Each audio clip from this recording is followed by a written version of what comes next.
Maaf Habib, Habib tak buka mic. Oke, Assalamualaikum. Macam mana suara, oke? Waalaikumsalam Habib. Okey, jelas. Jelas? Oke. Kita mulai? Boleh Habib. Oke. Bismillahirrahmanirrahim. Assalamualaikum warahmatullahi ta'ala wabarakatuh. Alhamdulillah. Alhamdulillahirabbil alamin wassalatu wassalam ala sayyidil mursalin wa ala alihi wa sahbihi wa man tabi'ahum bi ihsanin ila yaumiddin. Nawaitu ta'luma wa ta'lim wa naf'a wal intifa' wal ifadah wal istifadah wal hatha ala tamassuki bi kitabillahi ta'ala wa sunnati rasulihi wa du'a ilal huda wa dalalata alal khairi wa ibtigha'a mardatihi wa qurbihi wa thawabihi subhanahu wa ta'ala. Allahumma faqihna fid din wa alimna ta'wil. Rabbi shrah li sadri wa yassir li amri wahlul 'uqdatam min lisani yafqahu qawli waj'al li waziran min ahli. Bismillahirrahmanirrahim. Alhamdulillah kita jumpa lagi di kelas ke-18 ya. Di kelas ke-18 daripada kitab Qawaid Asasiyah fi Ushul Fiqh ini. Setelah pertemuan yang lalu kita masuk dalam babul ijma dan kita cakap sedikit pasal ijma. Kita masuk ke beberapa masail muhimmah yang al-ula sudah selesai, al-ijma hujjatun fi kulli asrin. Sekarang kita akan masuk ke masail yang kedua, yaitu hal yushtaratu inqiradu ahlil asr.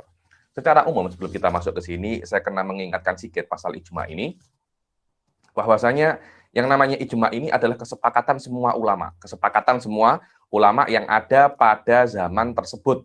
Contohnya di zaman ini ada 10 ulama. Kemudian ada case pasal Bitcoin contohnya. Lah, 10 ulama itu kena sepakat di dalam satu hukum Bitcoin. Contohnya semua ulama ini tak pernah jumpa, tapi semuanya sampai level mujtahid, dan semuanya cakap di dalam masalah Bitcoin ini, bahwasanya Bitcoin ini haram. Satunya di Indonesia, satunya di Malaysia, satunya di Afrika, satunya di Arab, satunya di Amerika. Semuanya tak pernah jumpa, akan tapi semuanya tengok hukum Bitcoin, kemudian semua sepakat bahwasanya itu adalah haram. Lah ini yang namanya apa? Ijma. Bukan ijma yang terjadi, mufti-mufti Malaysia sepakat bahwasanya Bitcoin haram. Itu bukan ijma yang dikatakan di dalam usul fikih, bukan. Karena ini hanya kesepakatan ulama Malaysia saja, bukan ulama dunia. Ulama ijma itu harus mesti ulama dunia, tidak bisa ulama satu kota sahaja. Jaijidan. Kemudian ijma adalah dalil yang paling kuat di antara kitab dan sunnah dan kias. Ini maknanya walaupun disebutkan nomor 3, akan tetapi secara dalil dia nomor 1. Kenapa nomor 3? Karena hujjatul ijma itu syariah daripada kitab dan sunnah. Karena itu kita mesti memahami kitab dan sunnah dahulu, baru kita bisa memahami apa yang namanya ijma. Mumtaz jiddan. Tadi saya katakan bahwasanya macam ini. Ijma adalah sebuah khususiyah bagi umat Rasul Shallallahu Alaihi Wasallam, dengan makna Rasul mengatakan di dalam hadis bahwasanya la tajtami'u ummati ala dhalalah.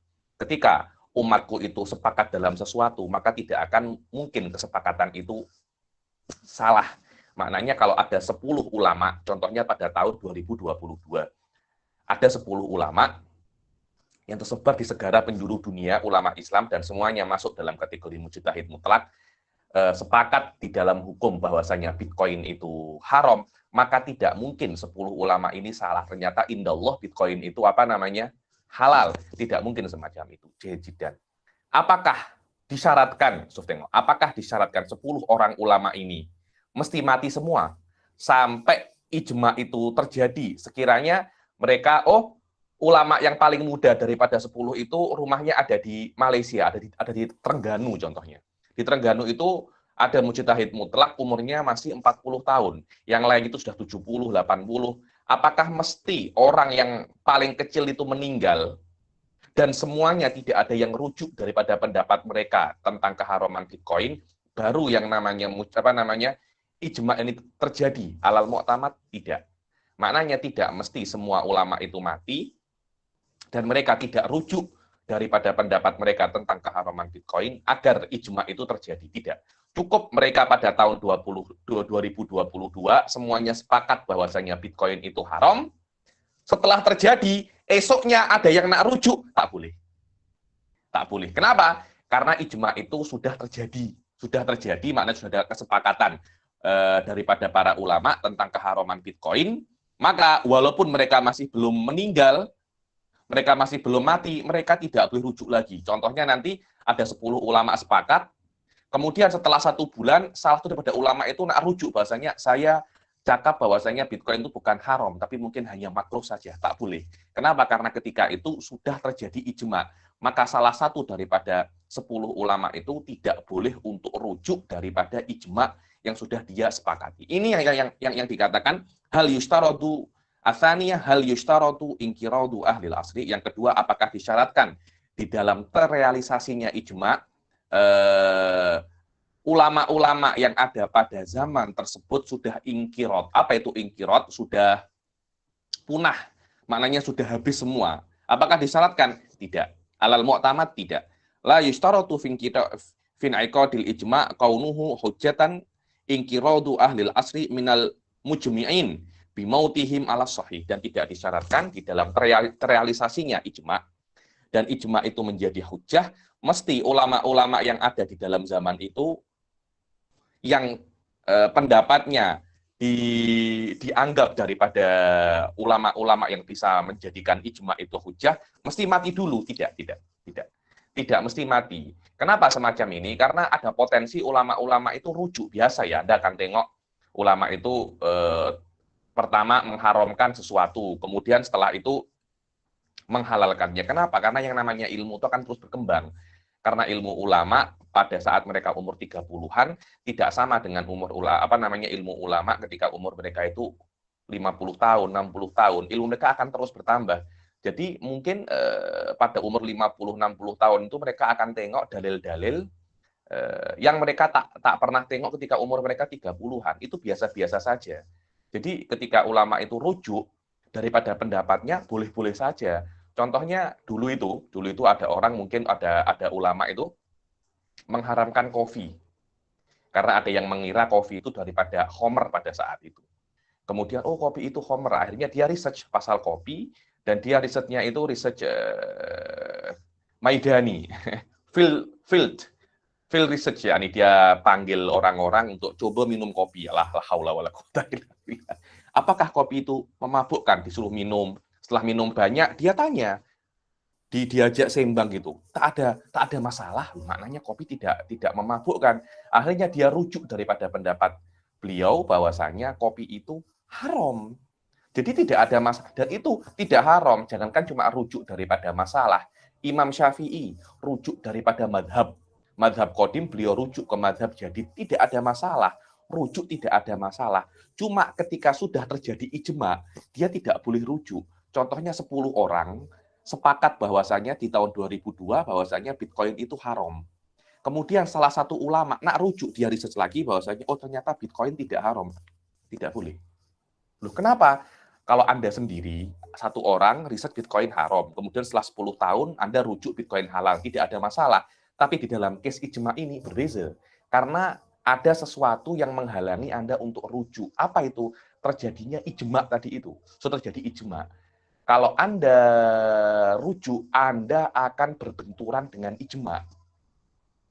Berbenturan dengan ijma. Dan tidak boleh berbenturan dengan ijma.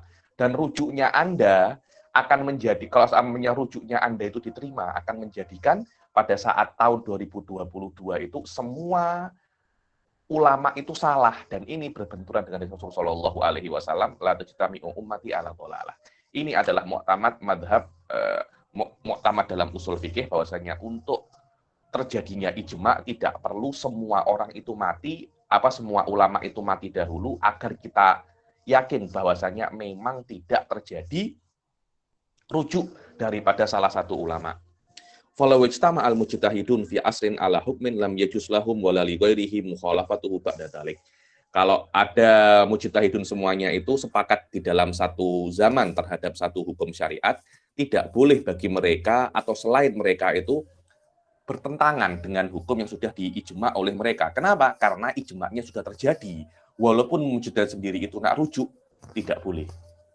Wakila yustaratu fi hujjiyatihi inqiradul mujtahidin li jawazi an yatra'a li ba'dihim ma yukhalifu ijtihadahu fayarji.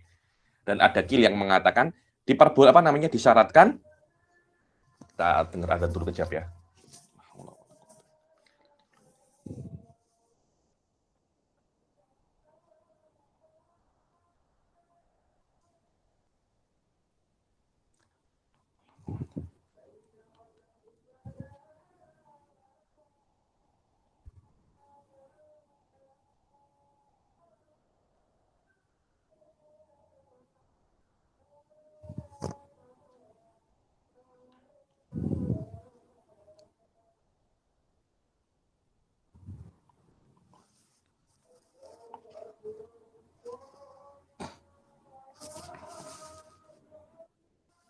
Allahu Akbar, Allahu Akbar.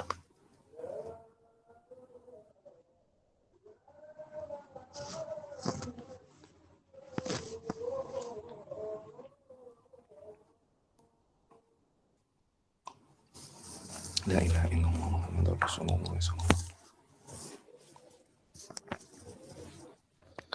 Dan ada qil yang mengatakan bahwasanya disyaratkan agar ijma itu menjadi hujjah, harus mujtahidinnya itu meninggal semua. Setelah meninggal semua dan tidak ada satupun daripada mereka itu yang rujuk daripada pengharaman Bitcoin, baru ini menjadi hujjah sebagai ijma.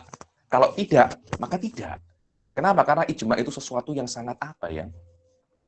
Sesuatu yang sangat sakral. Karena ketika terjadi ijma ini tidak boleh Anda itu mukhalafah, dan rata-rata banyak ulama banyak liberal-liberal, orang-orang yang tak suka dengan Islam pada zaman ini berusaha untuk menghancurkan ijma ini, karena ijma ini mempunyai satu khususiyat, yaitu qat'i dan tidak boleh mukhalafah. Nah, untuk terjadi semacam ini, maka fuqaha itu beberapa usuliyun itu mengatakan bahwasanya mereka kena mati dulu. Mereka para ulama kena mati dulu dan tidak rujuk daripada pendapatnya, baru dikatakan itu adalah ijma yang benar. Li jawazi, karena mungkin saja akan terjadi sebuah dugaan-dugaan kepada sebagian daripada mereka itu yang menjadikan mereka rujuk daripada ijtihadnya yang pertama. Wa makna hadzal qauli tsani annahu idza ajma'a fuqaha'ul 'asr 'ala hukmi haditsatin minal hawadits la yaqumu bi hujjati hadzal ijma'. Maknanya pendapat yang kedua itu kalau ada pada tahun tertentu, contohnya tahun 2022 Masehi, 10 mujtahid sepakat di dalam keharaman Bitcoin. Tidak serta-merta 10 ijma pada tahun 2022 itu juga langsung menjadi ijma. Tidak bisa semacam itu, tunggu mereka mati dulu. Jadi mungkin sepakatnya tahun 2022, tapi terjadi ijma'nya mungkin tahun 2050 terhadap keharaman Bitcoin. Kenapa? Ya karena tunggu mereka mati dulu. Berbeda dengan pendapat yang mu'tamad yang pertama, cukup mereka itu ijma' tahun 2022, maka ijma'nya juga akan terjadi tahun 2022. Tidak mesti mereka itu mati dulu, tidak. Ala hukmi haditsatin minal hawadits la yuhkamu bi hujjati hadzal ijma' bal yabqal amr mauqufan hatta yanqaridu an akhirihim. Akan tetapi perkara itu mauquf itu maknanya tidak ada hukum, itu ijma atau tidak, tunggu sampai tahun 2050 sampai mereka semua mati. Kalau sudah mereka semua itu mati dan tidak ada yang rujuk, baru kita katakan terjadi yang namanya ijma. Walidzalika fa innahu yaqdahu fi hujjatil ijma ala hadzal qaul mukhalafatu ba'dil mujtahidin bima ajma'u alaihi aw mukhalafatu man wulida fi asrihim wa lam yuwafiq ala ijma'ihim. Maka menurut pendapat yang kedua yang disyaratkan bahwasanya semua orang itu mesti mati dulu, maka ijma' tidak akan terjadi jika ada sebagian daripada mujtahidin yang sudah sepakat tadi itu rujuk, mereka patah balik, mempunyai hukum yang berbeda daripada sebelumnya. Contohnya 10 tadi itu ijma pasal Bitcoin, salah satu daripada mereka itu patah balik menghalalkan Bitcoin. Ketika itu tahun 2050 tidak terjadi ijma'nya hanya terjadi ijma'nya tidak terjadi sama sekali. Kenapa? Karena salah satu daripada mereka itu sebelum mati rujuk. Berbeda dengan pendapat yang pertama ya. Ketika mereka itu sudah sepakat tahun 2022 langsung terjadi ijma'. Tahun 2024 ada yang rujuk, tak boleh. Kenapa? Rujuknya Anda terbentur dengan dinding yang sangat besar, yaitu ijma. Begitu pula menurut pendapat yang kedua itu, jika tahun 2022 terjadi ijma tentang pengharaman Bitcoin, 10 ulama. Kemudian ketika itu ada satu penuntut ilmu yang pandai sekali dan masih belum menjadi mujtahid. Kemudian tahun 2030 penuntut ilmu ini sudah menjadi mujtahid mutlak, sudah menjadi mujtahid mutlak. Lah, penuntut ilmu yang mujtahid mutlak ini yang tidak ikut ijma pada tahun 2022 karena pada saat itu masih dia dalam proses untuk menjadi mujtahid dan dia sudah bisa menjadi mujtahid tahun 2030, maka pendapatnya pun juga dianggap sebagai ijma. Kalau seumpamanya ulama mujtahid nomor 11 ini yang menjadi mujtahid setelah tahun 2022, yaitu kesepakatan terjadinya hukum pengharaman Bitcoin, ternyata dia tidak sepakat dengan pengharaman Bitcoin, maka ijma tidak terjadi. Karena dia pun juga di antara salah satu mujmi'in, dan ijma masih belum terjadi lagi. Kenapa? Karena ijma akan terjadi setelah mereka bersepuluh ini mati. Dan matinya tahun 2050, dan ada mujtahid lain ketika itu menjadi mujtahid tahun 2030. Maknanya mujtahid ini bisa berbeda pendapat dengan pendapat 10 mujtahid sebelumnya. Kenapa? Karena ijma belum terjadi lagi. Tidak ada masalah. Tidak ada masalah. Mukhalafatu man wulida fi aslihim wa lam yuwafiq ala ijma'ihim. Yang ketiga, ruju'ul mujtahidin an ijma'ihim. Yang ketiga adalah bagaimana mujtahid itu rujuk daripada ijma mereka. Tidak sudah saya katakan ya, tidak boleh rujuk daripada ijma, tidak boleh. Karena kalau sudah terjadi ijma, mujtahid yang sepakat itu sudah tidak boleh rujuk lagi. Kenapa? Karena mereka terbentur dengan dinding yang sangat besar sekali, yaitu ijma. Karena mundurnya mereka, contohnya mereka tahun 2022 sepakat bahwasanya Bitcoin haram, kemudian tahun 2024 mereka rujuk, tidak boleh karena akan menjadikan tahun 2022 itu semua umat Rasul itu ala dolalah, semua umat Rasul itu salah, dan ini tidak boleh terjadi. La yajuzu li jama'atil mujtahidin an yarji'u an ijtihadihim fi ma ajma'u alaihi illa ala qauli man qala yushtaratu inqiradul asr fi hujjatil ijma'. Tidak diperbolehkan untuk sekelompok daripada mujtahidin itu untuk rujuk daripada ijma' mereka, kecuali menurut pendapat yang mengatakan bahwasanya untuk terjadi ijma, mereka kena mati dulu. Sebelum mereka mati semuanya, maka boleh rujuk. Jadi kalau ada 10 orang ijma, kemudian 5 mati, 6 mati, 7 mati, yang nomor 8 rujuk, tidak ada masalah. Karena ijma masih belum terjadi lagi. Lah kalau sudah mati semua, apa boleh rujuk? Ya tidak mungkin, ngomong sudah mati kok. Bagaimana mereka nak rujuk? Tidak akan mungkin mereka akan bisa rujuk. Mereka sudah mati. Macam mana? Maknanya tidak akan terjadi ijma kecuali mereka sudah meninggal semua. Dan ini pendapat yang marjuh. Fa'ala hadzal qauli yajuzu lil mujtahid an yarji'a amma ajma'a alaihi ma'a ghairihi madama ahlu dzalikal asr lam yanqaridu. Maka diperbolehkan bagi mujtahid dan maka diperbolehkan bagi seorang mujtahid yang dia itu berijma, sepakat di dalam satu hukum bersama mujtahid yang lain untuk rujuk daripada daripada sebuah hukum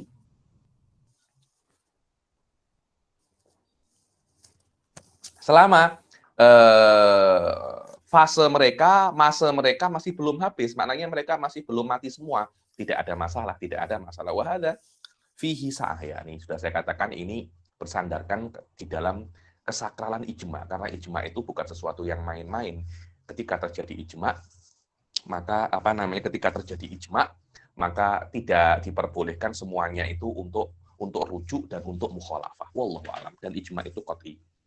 Hukmu man wulida fi asli mujtahidin. Yang keempat adalah hukum orang yang lahir di zaman mujtahid dan dia menjadi mujtahid. Bukan hukum orang yang lahir saja, tidak, tapi dia juga lahir, kemudian belajar sebagai thalabatul ilm, kemudian dia menjadi mujtahid. Lah, orang semacam ini, apakah dia juga dianggap pendapatnya sebagai salah seorang bagian daripada mujmi'in itu? Tengok, apakah ketika menurut pendapat mu'tamad, apakah ketika terjadi ijma itu dia sudah menjadi mujtahid atau tidak? Kalau dia dalam keadaan ijma itu sudah menjadi mujtahid dan dia tidak ijtihad lagi dan dia tidak ijma lagi, maka ijma'nya masih belum terjadi. Contohnya tahun 2022 terjadi ijma pasal Bitcoin.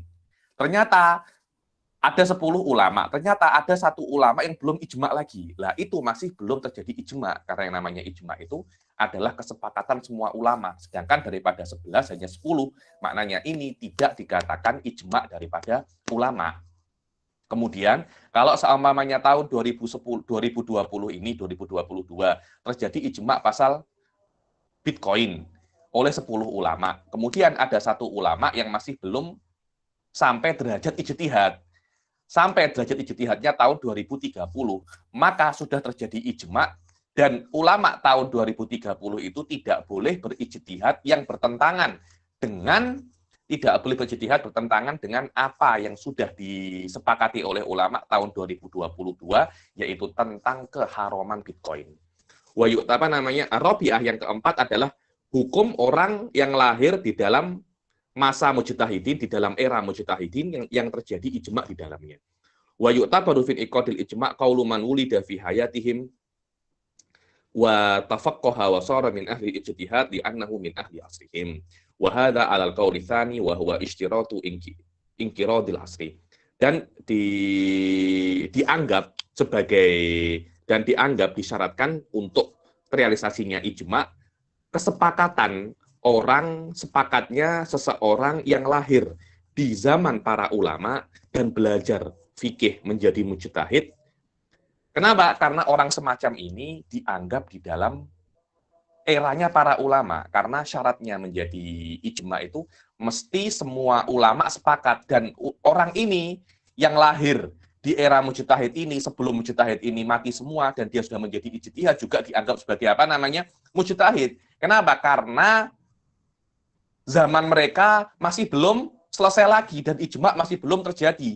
Karena menurut pendapat yang kedua, terjadinya ijma semuanya mesti mati semua dulu, baru terjadi ijma. Selama semuanya belum mati, maka ijma belum terjadi dan boleh untuk khilaf terhadap pendapat pengharaman Bitcoin yang mereka sepakati beberapa tahun yang lalu.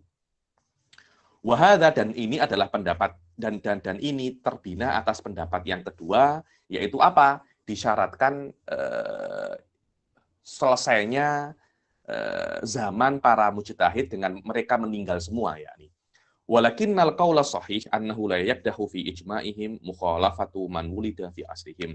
Akan tetapi pendapat yang sahih tidak ada masalah, yakni layak dahu fi ijma'ihim mukhalafatu man wulida fi asrihim, yakni layak dah kalau ada terjadi ijma' tahun 2022, kemudian tahun 2030 muncul mujtahid yang baru, yang pada tahun 2022 itu dia masih belum menjadi mujtahid lagi, tapi tahun 2030 dia menjadi mujtahid. Dan mujtahid yang ke-11 yang menjadi mujtahid tahun 2020 ini, dia mengatakan bahwasanya Bitcoin itu halal. Berbeda pendapat dengan yang mengatakan Bitcoin itu haram. Apakah kesepakatan ulama tahun 2022 itu menjadi ijma? Tetap ijma. Lah, bagaimana Habib? Tahun 2030 ada yang khilaf ya Habib. Tahun 2030 memang tahun 2030 ada yang khilaf, tapi khilafnya itu setelah terjadi ijma. Khilafnya itu tidak dianggap, bahkan dia berdosa karena dia itu mukhalafatul ijma. Kalau dia tahu ada ijma, kemudian dia mukhalif ke dalam ijma, dia berdosa.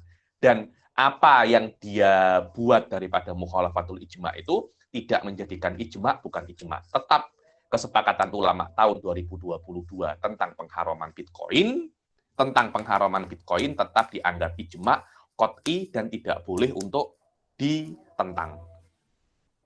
Annahu la yaktahu fi ijma'ihim mukhalafatu man wulida fi asrihim wa la yajuzu lahum ruju'un amma ajma'u alaihi. Dan tidak diperbolehkan bagi mereka itu untuk rujuk, untuk kembali daripada apa yang mereka itu sudah ijma atasnya. Jadi, dan sekarang kita kan sudah mempelajari yang namanya ijma qauli. Apa itu ijma qauli? Yaitu tadi itu yang saya jelaskan bahwa ijtima'ul asli, yaitu ketika ada 10 orang ulama sepakat dan mereka mengatakan bahwasanya Bitcoin itu haram. Contohnya ini hanya contoh ya. Mungkin nanti akan ada ulama menghalalkan Bitcoin atau apa, dan saya kira belum ada ijma terhadap hukum Bitcoin ya nih. Wallahu alam.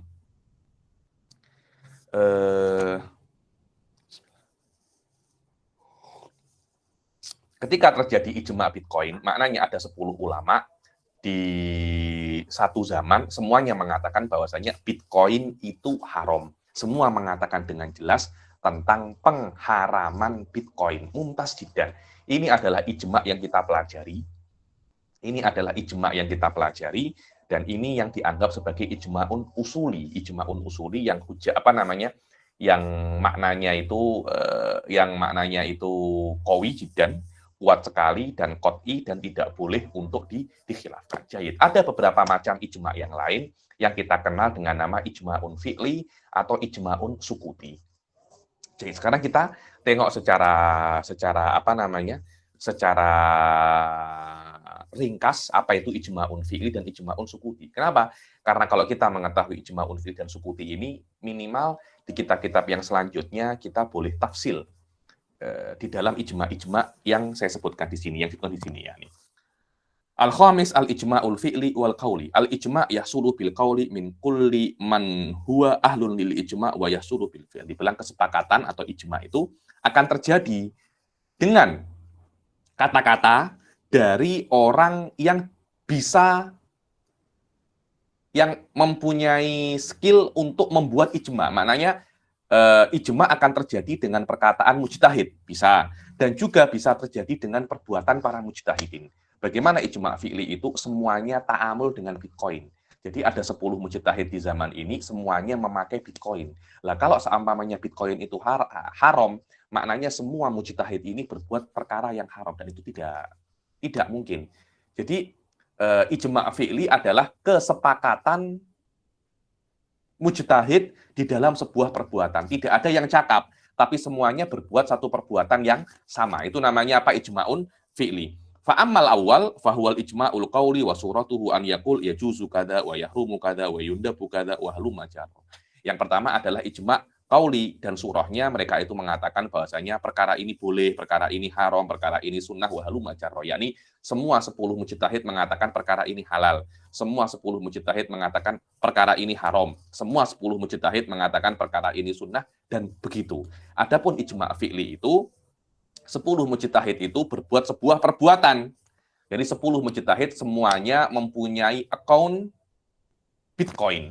Semuanya membeli membeli dan berbisnis dengan Bitcoin. Loh, ini kan sebuah tanda bahwasanya kita kan mengatakan bahwasanya 10 orang ini mujtahid. Ketika dia itu mujtahid, dia adalah wakil daripada Allah untuk halal dan haram dalam dunia ini. Tidak mungkin 10 mujtahid ini tidak mungkin 10 mujtahid ini mengkhianati Allah. 1 mungkin, 2 mungkin, semuanya tidak mungkin. Kenapa? Karena Rasul Shallallahu Alaihi Wasallam sudah mengatakan majmu'ul mujtahidin ini tidak mungkin sepakat di dalam keharaman. Kalau mereka melakukan sesuatu, yang mana sesuatu itu kita belum tahu hukumnya, tapi mereka melakukan itu semuanya. Tanpa mereka pernah bertemu dan pernah ada kesepakatan sebelumnya. Tapi semuanya ternyata berbuat itu. Macam Bitcoin tadi itu. Kita tiba-tiba melihat semua daripada 10 mujtahid ini bertaamul dengan Bitcoin. Dari situ kita bisa mengetahui bahwasanya Bitcoin itu halal. Halal bukan karena mereka mengatakan halal. Halal karena mereka semua berbuat dan berbisnis menggunakan apa? Bitcoin. Apa hukumnya makan bintang laut? Saya tidak tahu hukumnya makan bintang laut dan tidak ada yang cakap tentang bintang laut. Kemudian ternyata kita melihat 10 mujtahidin yang ada pada zaman ini semuanya makan tom yam bintang laut. Ya maknanya bintang laut itu halal dengan ijma' fi'li. Ijma' fi'li ini biasanya di dalam kitab-kitab fikih itu diungkapkan dengan kata-kata lijaroyanil amal ala dzalik. Lijaroyanil amal ala dzalik atau wa alaihil amal. Wa alaihil amal, hati-hati loh ya. Wa alaihil amal itu kalau ada hadis dhaif biasanya. Hadis dhaif ternyata diamalkan oleh seorang ulama, hati-hati. Maknanya hadis itu bukan hadis dhaif biasa, Tapi mungkin ada asal daripada hadis dhaif itu yang kuat, karena tidak mungkin ada hadis dhaif kemudian semua ulama itu mengamalkannya. Karena itu biasanya kalau ada hadis dhaif dan diamalkan itu lebih kuat daripada hadis-hadis yang lainnya. Kenapa ya? Itu ada semacam sokongan daripada para ulama, yang mana sokongan daripada ulama itu sokongan daripada semua ulama itu disokong oleh hadis bahwasanya ulama-ulama ini tidak mungkin akan salah. Jadi hadis dhaif disokong oleh ijma' fi'li ini menjadi sangat kuat sekali. Sebuah perbuatan disokong oleh ijma' fi'li menjadi sangat kuat sekali. Di dalam fikih pun juga semacam itu, jika ada pendapat mu'tamad, kemudian ada pendapat dhaif. Tapi pendapat dhaif ini diamalkan oleh para ulama, maka yang mu'tamad menjadi yang dhaif ini. Kenapa? Karena yang dhaif ini disokong dengan amal, menjadi lebih mu'tamad daripada mu'tamad yang hakiki. Kenapa? Ya karena ada semacam sokongan daripada ijma itu. Dan inilah yang namanya ijma. Ijma fi'li yani. Kan wallahu a'lam ijma fi'li ini kekuatannya tidak sekuat ijma'un qauli. Karena di dalam ijma fi'li ini ada beberapa ihtimalat. Ala kullin, walaupun dia kekuatannya tidak sekuat ijma fi'li, tapi tetap dianggap sebagai hujjah dan ijma menurut para ulama. Adapun yang kedua, dan itu adalah ijma fi'li, sekiranya para ulama ini berbuat sebuah perbuatan, fayadullu fi'luhum ala jawazihi, maka perbuatan mereka di dalam satu perkara menunjukkan terhadap bolehnya perkara tersebut. Wa illa kanu mujmi'ina ala dhalalah. Kalau tidak, mereka itu akan sepakat di dalam satu kebatilan. Wa taqaddama annahum ma'sumuna min, dan sudah lewat bahwasanya tidak mungkin semua ulama itu sepakat salah, sepakat berbuat maksiat, sepakat dalam kesalahan, tidak mungkin. Satu ulama boleh salah, dua ulama boleh salah, tapi semua ulama salah di dalam Islam mustahilun syar'an. Mustahilun syar'an, kenapa?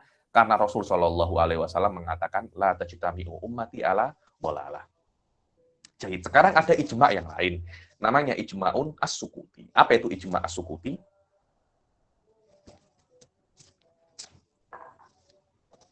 Ijma' as-sukuti ini mereka tak berkata, tapi ada satu orang cakap daripada 10 mujtahidin. Satu cakap, dan yang 9 ini dengar, tapi mereka diam. Dikatakan, contohnya satu orang cakap, Bitcoin itu halal. Bitcoin itu boleh. Dan 9 orang ini dengar bahwasanya orang ini mengatakan Bitcoin ini halal. Bitcoin ini halal. Tapi mereka diam saja. Maka dikatakan pendapat orang ini sudah terjadi ijma'un sukuti. Dan biasanya di dalam di dalam kitab-kitab fikih atau di dalam fikih muqaran biasanya wala yu'lam lahu mukhalif. Itu bilang waqala Ibn Abbas kada walam yu'lam lahu mukhalif. Yakni la yu'lam lahu mukhalif itu namanya ijma'un sukuti. Yakni memang tidak ada Ibn Abbas mengatakan semacam ini, tapi masalahnya apa? Ulama-ulama ini dengar dan tidak ada yang mukhalafah kepada Ibn Abbas. Waqala Nawawi kada wala yu'lam lahu mukhalif. Maknanya pendapat Imam Nawawi secara sendiri bukan sebuah hujjah, tapi karena disokong tidak ada mukhalafah daripada ulama-ulama selainnya, dijadikan pendapatnya Imam Nawawi ini hujjah karena ijma'un sukuti. Lah, ijma'un sukuti ini alal mu'tamad, dia bukan ijma, tapi dikatakan dia itu hujjah. Kenapa? Karena ada banyak sekali potensi. Karena kadangkala ketika contohnya satu daripada 9 ini mengatakan, 1 dari 10 ini mengatakan Bitcoin itu halal. Mungkin 9 ini pendapatnya sudah ma'ruf, bahwasanya saya dari awal saya mengatakan haram kok. Jadi saya tidak perlu untuk rot Anda. Dan ini terjadi biasanya ketika mazhab ini mustaqirrah. Jadi kalau ada Hanafi mengatakan Bitcoin itu halal, padahal Syafi'i mengatakan Bitcoin itu haram, dan pendapatnya Imam Syafi'i itu sudah diketahui oleh semua orang, tidak perlu untuk dirot pendapatnya Hanafi itu. Kenapa? Karena al-madzhab mustaqirrah biasa ya nih. Oh, menikah tanpa syahid itu boleh-boleh saja. Kemudian Syafi'i diam. Itu bukan maknanya ijma' sukuti, tidak. Kenapa? Karena pendapatnya Imam Syafi'i jelas, menikah mesti perlu saksi dan wali. Kalau Anda, wahai Hanafi, mengatakan menikah tidak perlu wali, saya tidak perlu untuk merot Anda. Kenapa? Karena mazhab kita sudah jelas semua. Sebab itulah dikatakan itu biasanya ijma sukuti itu bukan hujah ketika madhab-madhab itu sudah stabil. Dan banyak sekali. Dan ini maknanya dikatakan dia itu hujah dengan banyak syaratnya. Dengan banyak syarat. Kan kita tengok. Asadisah al-ijma' as-sukuti. Yang keenam adalah ijma' sukuti. Wahuwa an yakula ba'dul mujtahidin hukman wa yaskutu jami'ul baqi minhum walam yungkiru alaihim. Makna ijma' sukuti itu sebagian daripada mujtahid itu mengatakan sebuah hukum. Dan yang lainnya itu diam dan tidak mengingkari. Dan ijma' semacam ini khilaf di dalamnya. Hal yusamma ijma'an min ghairi takyidin bisukuti amla. Apakah ijma' semacam ini dikatakan ijma' tanpa dikatakan sukutinya, yakni ini ijma'. Walaupun hanya cakap satu orang, yang 9 itu diam dan tidak ada mengingkarinya dan tidak ada berbeda ya dengan ijma' usuli. Ijma' usuli ini yang asli 10-10-nya kena mengatakan Bitcoin halal. Ini tidak satu cakap yang lainnya diam.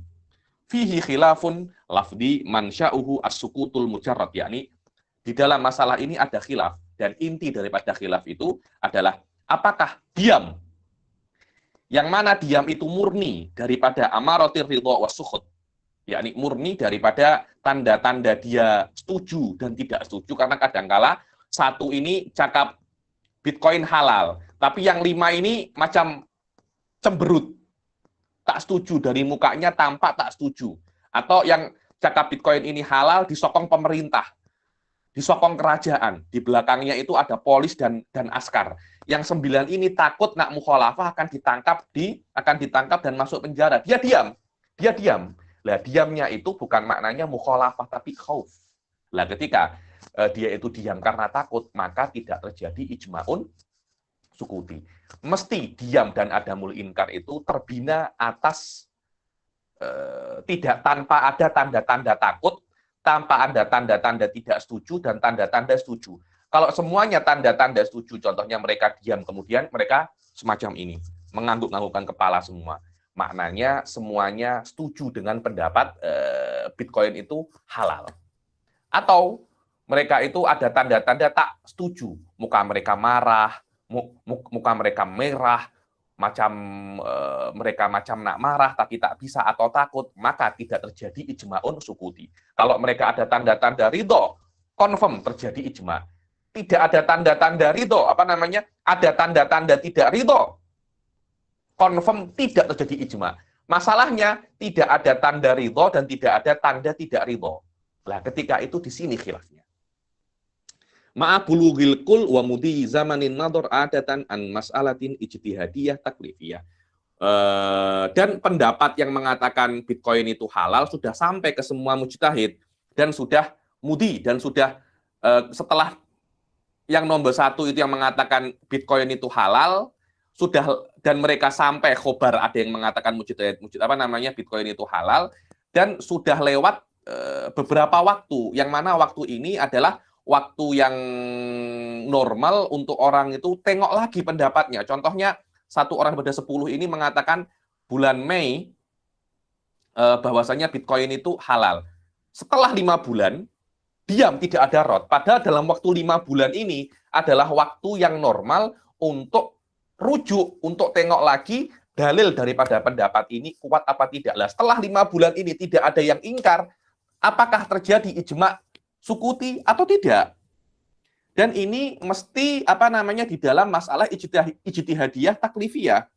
Hal yaglibu ala dhon muwafaqatu sakitin lil qailina aula kila na'am nadron lil ada fi mithli dzalik. Apakah ketika ada satu orang mujtahid mengatakan sebuah hukum, kemudian hukum ini sampai kepada mujtahid yang lain, dan sudah lewat masa mereka bisa untuk review balik pendapat mujtahid itu, dan mereka diam, apakah mereka dianggap sepakat terhadap pendapat mujtahid yang mengatakan Bitcoin itu halal? Kil, iya, karena memang adanya semacam itu. Fayakunu ijma'an hakikotan, maka pendapat Bitcoin halal itu sudah menjadi ijma' yang hakiki. Kenapa? Karena definisi ijma' sodik, bisa untuk masuk ke dalam definisi ijma'. Wa inna fa ba'duhum mutlaqa ismil ijma'i alaihi Walaupun sebagian daripada ulama menafikan ijma di dalam hal semacam ini, karena tidak semua mengatakan Bitcoin itu halal, hanya satu mengatakan, yang lainnya itu tidak ada ingkar. Ada yang mengatakan lagi, oh tidak, itu tidak ijma. Itu tidak ijma, maknanya dia itu boleh untuk mukhalafah. Contohnya kalau salah satu daripada mujtahid yang 10 itu khilaf terhadap pendapat yang mengatakan Bitcoin itu halal, tidak ada masalah. Loh, kan terjadi ijma sukuti. Memang terjadi ijma sukuti, tapi saya tidak menganggap ijma sukuti itu ijma. Dia hanya semacam hujah saja, dan hujah saya pun juga punya hujah, karena hujah itu dhonni. Tapi kalau ada suka katakan ijma, dikatakan dia itu qat'i. Wallahu a'lam. Wa qila la fala yakunu ijma'an haqiqatan. Wa hal yahtaju bihi aw la fihi aqwalun asahhuha annahu hujjatun mutlaqan. Oke, ketika dia itu bukan ijma, apakah boleh dijadikan hujah alal mu'tamad? Iya. Walaupun dia bukan ijma, tapi itu tetap dia itu hujah. Apa bezanya? Beza. Hujah itu boleh untuk mukhalafah. Jadi kalau saya berdalil kitab wa sunnah, orang lain mujtahid boleh untuk mukhalafah saya dengan dalil yang lain. Karena dalil saya dhonni. Berbeza kalau saya berhujah dengan ijma. Orang lain tidak boleh mukhalafah. Kenapa? Karena dalil saya qat'i. Itu dia. Maka yang mengatakan ijma sukuti itu ijma hakiki, tidak boleh mukhalafah ijma sukuti. Barang siapa yang mengatakan ijma sukuti itu hujah, maka boleh saya jadikan dalil, dan wajib untuk saya mengikutinya, dan orang-orang lain masih boleh khilaf dengan hujah-hujah yang lain. Walhasil annahu mukhtalafun fihi. Hasilnya, ringkasannya, ijma sukuti itu ada khilaf di dalamnya. Ada khilaf di dalamnya. Ada yang mengatakan dia itu ijma, ada yang mengatakan dia itu hujah tapi bukan ijma, ada juga yang mengatakan dia itu bukan ijma ataupun bukan hujah. Inilah khulasoh dari khulasoh daripada mas'alatul ijma. Kita selesaikan sekalian bab terakhir daripada babul ijma itu, yaitu masalah ijtihadus sahabi. Ijtihadus sahabi ini adalah pendapat daripada sahabat.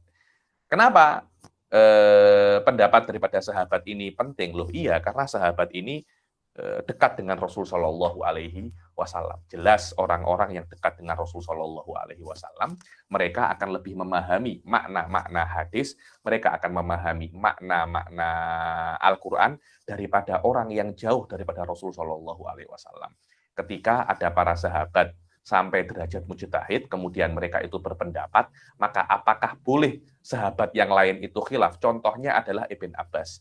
Ibn Abbas mempunyai pendapat di dalam masalah contohnya itu masalah aul itu tidak ada. Masalah aul itu tidak ada. Lah ketika Ibn Abbas mempunyai pendapat di dalam masalah aul itu tidak ada, apakah sahabat-sahabat yang lain itu boleh untuk khilaf dengan Ibn Abbas? Oke, kalau sahabat-sahabat yang lain boleh khilaf, apakah selain sahabat boleh khilaf? Maknanya tabi'i nak berbeda pendapat dengan Ibn Abbas. Apakah boleh? Satunya tabi'i, satunya sahabi. Jumhur Syafi'iyah di dalam madhab jadid mengatakan madhabus sahabah laisa hujjah. Bukan hujjah untuk sahabat yang lain, contohnya Ibn Abbas cakap sebuah masalah, Ibn Umar, Sayyidina Abu Bakar, Sayyidina Umar tidak perlu untuk mengikuti Ibn Abbas. Kenapa? Karena derajatnya sama-sama mujtahid di dalam sahabat, mumtaz jiddan. Begitu pula Jumhur Syafi'iyah mengatakan bahwasanya jangankan untuk para sahabat, orang setelah sahabat pun juga tidak wajib untuk mengikuti para sahabat. Kenapa? Karena ulama sahabat itu minimal mereka itu sama seperti mujtahid-mujtahid yang lain. Seperti saya itu boleh untuk khilaf Imam Malik, boleh khilaf untuk Imam Abu Hanifah, saya pun juga bisa untuk khilaf para ulama sahabat. Sampai Imam Syafi'i itu mempunyai ibarat yang sangat kuat sekali, yang beliau itu mengatakan artinya adalah kaifa akhudhu biqauli man law asartuhu lahadajtuhu. Bagaimana aku ambil pendapat seseorang kalau aku satu zaman dengannya, aku akan kalahkan dia dengan hujahku.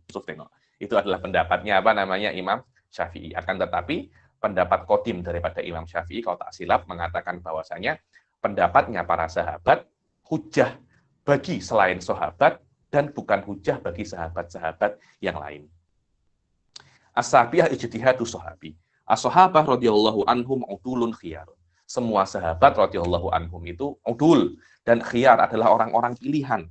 Akan tetapi skill mereka di dalam ijtihad itu, di dalam ilmu itu berbeda-beda pendapat. Ada sahabat yang mujtahid, ada yang ahli berperang, ada yang pedagang saja, ada yang alim dan ada yang tidak alim. Tidak semua daripada sahabat itu alim, tidak. Karena itu kita mengatakan ada yang sigorus sahabah, ada yang kibarus sahabah. Kibarus sahabah itu macam Sayyidina Ali, Sayyidina Abu Bakar, Sayyidina Umar, Sayyidina Utsman, semuanya adalah kibarus sahabah itu. Semuanya adalah mujtahid mutlak semua. Maknanya pendapatnya Sayyidina Abu Bakar tidak mesti diikuti oleh Sayyidina Umar, begitu pula sebaliknya. Akan tetapi ilmu-ilmu mereka itu berbeda levelnya di dalam, akan tetapi mereka berbeda level di dalam ilmu dan riwayah. Maka pada mereka ada fuqaha, di dalam mereka itu ada mufti, ada yang ruwah, ada yang mengumpulkan hadis, ada yang hafalan, ada yang hafid Al-Qur'an, ada yang imam dan mujtahid.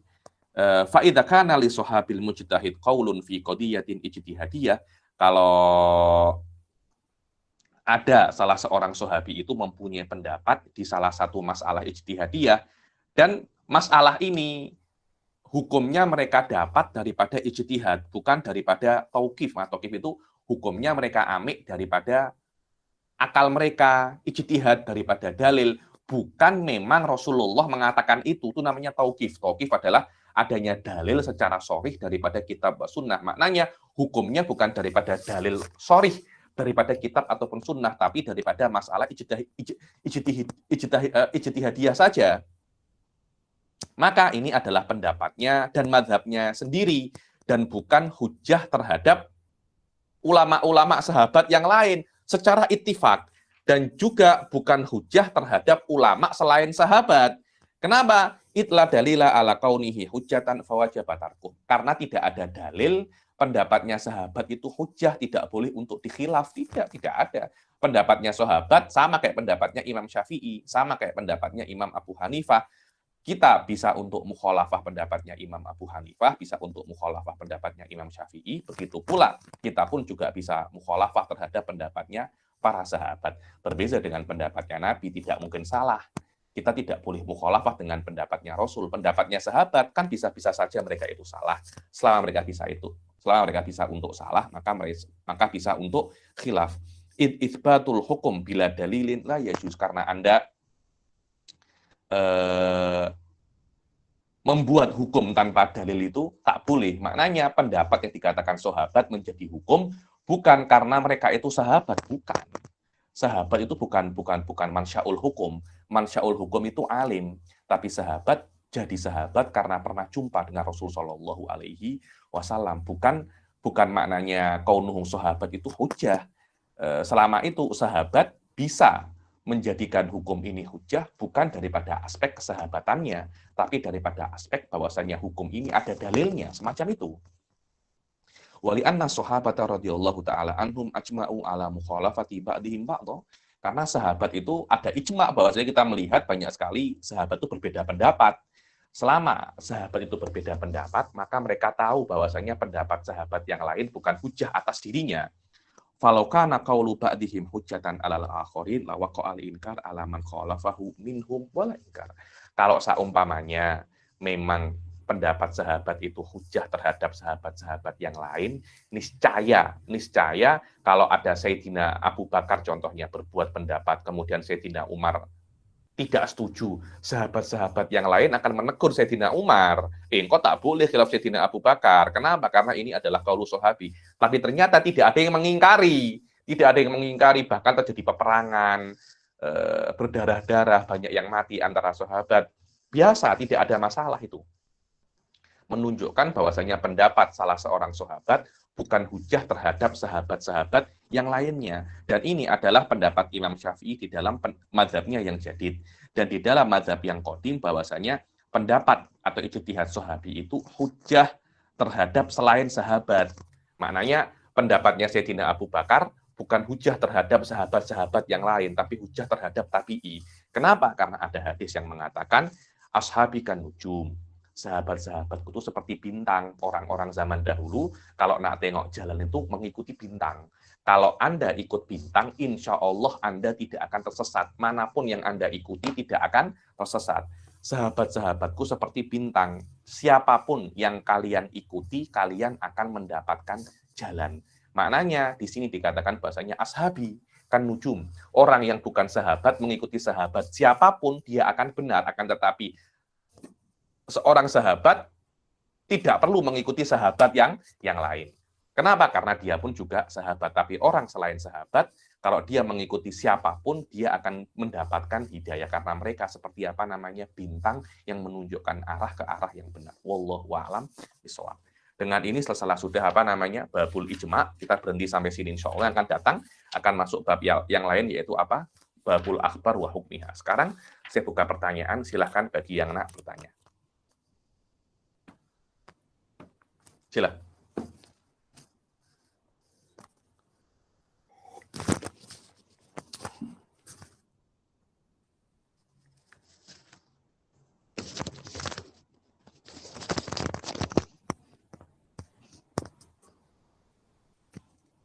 Tidak ada yang tanya? Assalamualaikum Habib. Waalaikumsalam, silakan. Habib tadi mengatakan bahwasanya ijma itu khusus untuk mujtahid mutlak ya Habib ya. Betul. Tapi untuk zaman sekarang itu kan mujtahid mutlak itu sangat jarang Habib ya, atau bahkan mungkin mustahil adatan mungkin Habib ya. Betul. Itu gimana Habib? Jika di zaman-zaman semacam ini kita cakap dengan mujtahid al-juz'i, maknanya ada orang sampai level mujtahid di dalam masa tertentu. Contohnya ada orang mujtahid saja di dalam masalah Bitcoin. Itu saja. Di dalam selain masalah Bitcoin dia bukan mujtahid. Jika ada orang-orang semacam ini sepakat di dalam hukum Bitcoin, maka dikatakan hukum Bitcoin ini adalah ijma, semacam itu. Karena alal mu'tamad ijtihad itu terbagi-bagi. Jadi orang itu boleh ijma di satu masalah, muqallid di masalah yang lain. Wallahu a'lam.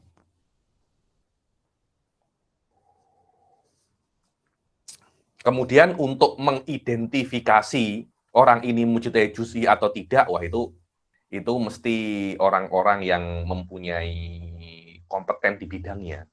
Mungkin orang-orang kerajaan. Kalau di Indonesia itu mungkin para MUI yang bisa untuk mengidentifikasi orang ini mujtahid atau tidak. Wallahu a'lam.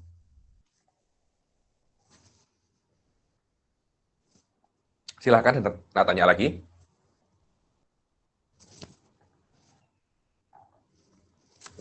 Habib, izin nanya Habib. Sahabat itu apakah semuanya udul Habib? Semuanya udul, semuanya tanpa terkecuali. Selama dia sahabat, dia udul tanpa terkecuali. Artinya udul apa Habib?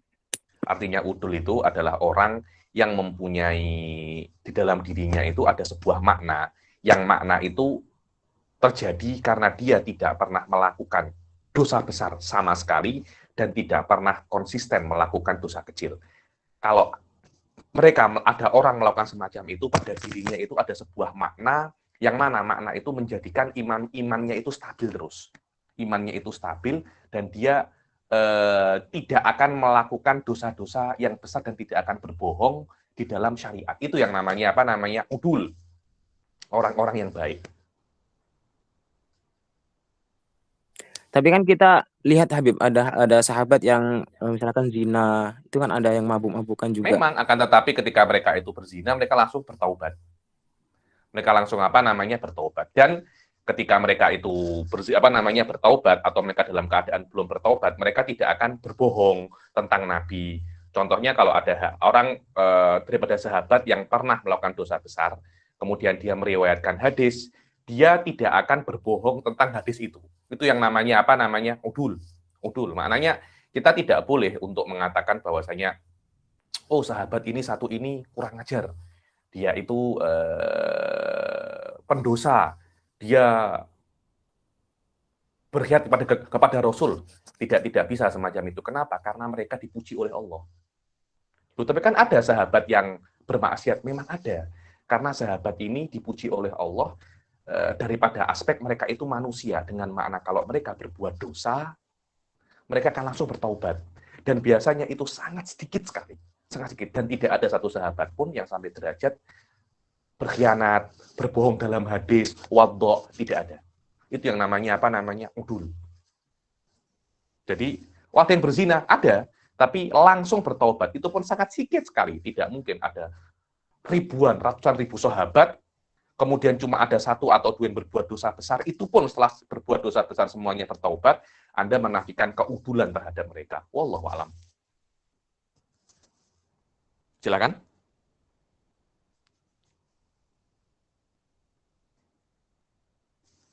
Tanya lagi, mana admin? Ada Habib. Ada? Oke. Mungkin ada yang nak bertanya lagi?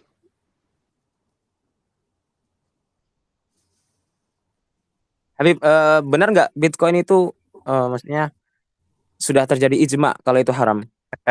Sudah saya katakan, ini kan hanya contoh. Saya tidak tahu, itu kena cek, itu kena cek lagi. Tapi ini hanya contoh. Contoh saya ini jangan dianggap hujah. Ini hanya contoh untuk memahamkan mas'alatul ijma. Saya tahunya banyak yang mengharamkan, tapi banyak yang mengharamkan belum tentu ijma. Karena untuk ijma tidak cukup banyak kena semuanya. Wallahu a'lam.